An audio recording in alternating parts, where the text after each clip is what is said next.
ऐसा लगता है कि चीन ये मानकर चलता है कि भारत के मुकाबले में उसकी जीत निश्चित है। और भी कई लोग जो युद्ध के नतीजों को संख्या के आधार पर जज करते हैं, वे ऐसा मानते हैं कि चीन की सेना के आकार और उसके पास हथियारों की संख्या के मद्देनजर युद्ध में चीन भारत पर भारी पड़ेगा। लेकिन युद्ध संख्या के आधार पर ही चलता तो वियतनाम जैसा छोटा देश चीन को पटखनी नहीं दे पाता और पहले रूस तथा फिर अमेरिका को अफगानिस्तान में निराशा हाथ नहीं लगती। अब दो प्रतिष्ठित अमेरिकी थिंक टैंक्स ने कहा है कि जो लोग चीन को पहले से ही विजेता मान रहे हैं वे गलती कर रहे हैं। भारत चीन पर भारी पड़ सकता है। दोस्तों, अगर आप इस अध्ययन का विवरण पढ़ना चाहें तो वीडियो के डिस्क्रिप्शन में पढ़ सकते हैं। जो लोग चीन के पक्ष में निष्कर्ष निकालते हैं वे 1962 की लड़ाई के आधार पर ऐसा करते हैं, जब भारत चीन युद्ध में भारत की पराजय हुई थी और चीन की तुलना में उसके दोगुने सैनिक शहीद हुए थे। चीन के करीब 700 और भारत के करीब 1400। लेकिन वे ऐसा सोचते समय कई महत्वपूर्ण बातों को भूल जाते हैं। पहली विचारणीय बात यह है कि भारत चीन युद्ध में भारत की तरफ से करीब 11,000 सैनिकों ने हिस्सा लिया था, जबकि चीन की तरफ से करीब 30,000 सैनिक मोर्चे पर थे। दूसरा ये कि वो लगभग 60 साल पहले का भारत था। आज की स्थितियां अलग हैं और खासतौर पर पहाड़ी लड़ाई में हालात एकदम भिन्न हैं, ऐसा इन दो निष्पक्ष अमेरिकी अध्ययनों में कहा गया है। दोनों अध्ययनों को मार्च में प्रकाशित किया गया था। पहला अध्ययन बोस्टन में बेल्फर centre at the Harvard Kennedy school of government द्वारा किया गया है, जबकि दूसरा अध्ययन वॉशिंगटन के centre for a new American security ने किया है। दोनों ही अध्ययनों में कहा गया है कि अधिक ऊंचाई पर होने वाले सैन्य टकराव में चीन की स्थिति भारत की तुलना में कमजोर सिद्ध हो सकती है। ऐसा ही सैन्य टकराव इन दिनों पूर्वी लद्दाख के ऊंचे पहाड़ी क्षेत्र में दोनों देशों के बीच चल रहा है। दोनों ही अध्ययनों में अपने मत के समर्थन में कई महत्वपूर्ण बिंदु हाईलाइट किए गए हैं। आइए उन पर एक नजर डालते हैं। पहली चीज है परमाणु हथियार। अध्ययनों में कहा गया है कि दोनों ही परमाणु हथियार संपन्न देश हैं। चीन सन 1964 में परमाणु शक्ति बना था और भारत इसके 10 साल बाद 1974 में। आज चीन के पास लगभग 320 परमाणु हथियार माने जाते हैं और भारत के पास इनसे लगभग आधे हथियार हैं। दोनों के ही पास परमाणु हथियारों की डिलीवरी के कई माध्यम मौजूद हैं, जिन्हें न्यूक्लियर ट्रायड कहा जाता है। यह है मिसाइलें, बमवर्षक विमान और पनडुब्बियां। लेकिन परमाणु हथियारों के आधार पर यह तय नहीं किया जा सकता कि दोनों देशों में से कौन दूसरे पर भारी पड़ेगा, क्योंकि दोनों ही देश इन हथियारों का प्रथम प्रयोग न करने के सिद्धांत को मानते हैं। और इसका मतलब यह भी है कि किसी के पास कम या ज्यादा हथियार होने का मतलब ये नहीं है कि वो युद्ध में कमजोर पड़ेगा या भारी पड़ेगा। दूसरा महत्वपूर्ण बिंदु है दोनों देशों की वायु सेनाओं के बारे में। बेल्फर सेंटर ने कहा है कि भारत के पास इस युद्ध में इस्तेमाल करने के लिए 270 लड़ाकू विमान और 68 ग्राउंड अटैक हवाई जहाज हैं। लेकिन इनके मुकाबले चीन के पास इस क्षेत्र में इस्तेमाल करने के लिए सिर्फ 157 लड़ाकू विमान तथा कुछ ग्राउंड अटैक ड्रोन ही उपलब्ध होंगे।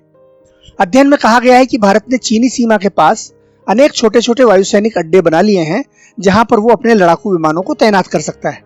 फ्रैंक ओ डॉनेल और एलेक्जेंडर बोल्फ्रास द्वारा तैयार किए गए इस अध्ययन के अनुसार टकराव वाले इलाके में चीन के कुल 8 वायुसैनिक ठिकाने हैं, लेकिन उनमें से ज्यादातर मिलिट्री के एयरबेस नहीं है बल्कि सिविलियन एयरबेस हैं और उनकी भौगोलिक स्थिति बहुत ही दुरूह या कठिन है। तिब्बत और शिनचियांग में चीनी वायुसैनिक ठिकानों की ऊंचाई इतनी ज्यादा है और वहां की भौगोलिक व मौसमी परिस्थितियां ऐसी हैं कि चीनी लड़ाकू विमान बहुत ज्यादा हथियार तथा ईंधन लेकर नहीं उड़ सकते। हालांकि इस समस्या का समाधान हवा में ईंधन भरने वाले विमानों के जरिए निकाला जा सकता था, लेकिन चीन के पास एरियल रिफ्यूलिंग करने वाले पर्याप्त टैंकर भी नहीं है। बेल्फर सेंटर के अध्ययन में आगे कहा गया है कि भारत के मिराज 2000 और सुखोई Su-30 जेट विमान क्वालिटी के लिहाज से पहाड़ी क्षेत्रों में चीन के J-10, J-11 और Su-27 विमानों से बेहतर साबित होंगे। भारत के इन दोनों ही लड़ाकू विमानों में मल्टी रोल कैपेबिलिटीज हैं, लेकिन चीन के सिर्फ एक ही विमान में यह क्षमता है और वो है J-10 विमान। अध्ययन में कहा गया है कि भारत ने चीन पर पूरा फोकस रखते हुए इस इलाके में ढांचागत विकास यानी कि इंफ्रास्ट्रक्चर डेवलपमेंट किया है, विकेंद्रीकृत कमांड्स पैदा किए हैं, कंट्रोल और संचार प्रणालियों का विकास किया है और साथ ही साथ उसने अपनी हवाई सुरक्षा प्रणालियों को बेहतर बनाया है।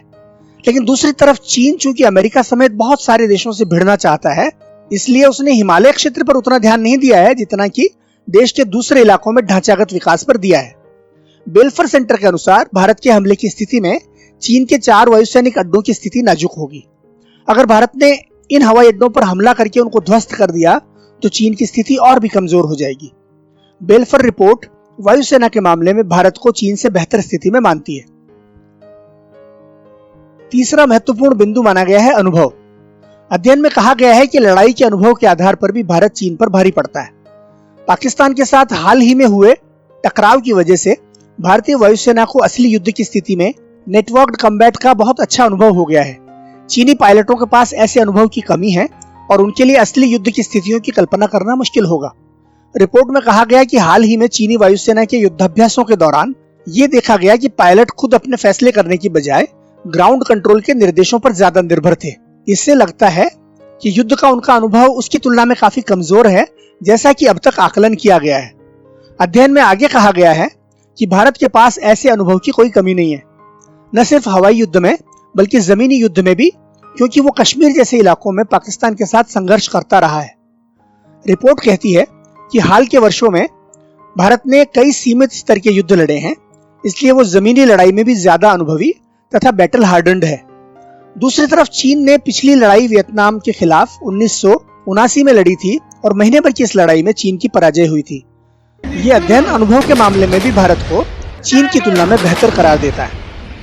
जाहिर है कि युद्ध की परिस्थितियां चीन के लिए उतनी अच्छी नहीं है जितनी की वो कल्पना करता है या उसका प्रोपेगेंडा अखबार ग्लोबल टाइम्स बार बार अपने ट्वीट्स में साबित करने की कोशिश करता है। दोस्तों, ये रिपोर्टें काफी लंबी हैं, काफी बड़ी हैं और इनके दूसरे बिंदुओं पर हम अपने अगले वीडियो में चर्चा करेंगे। हालांकि ये रिपोर्टें 15 जून को गलवान घाटी में हुए संघर्ष की तुलना में 2-3 महीने पहले ही आ गई थी। अगर वे आज जारी होती तो उनमें चीन की तुलना में भारतीय सेना के असाधारण लड़ाकूपन का भी जिक्र जरूर होता, जिसकी बदौलत कम संख्या में होते हुए भी भारतीय सैनिकों ने पराक्रम दिखाते हुए चीन के सैनिकों को दोगुनी संख्या में मौत के घाट उतार दिया। धन्यवाद दोस्तों, वीडियो अच्छा लगा हो तो सब्सक्राइब करने पर विचार करें। धन्यवाद।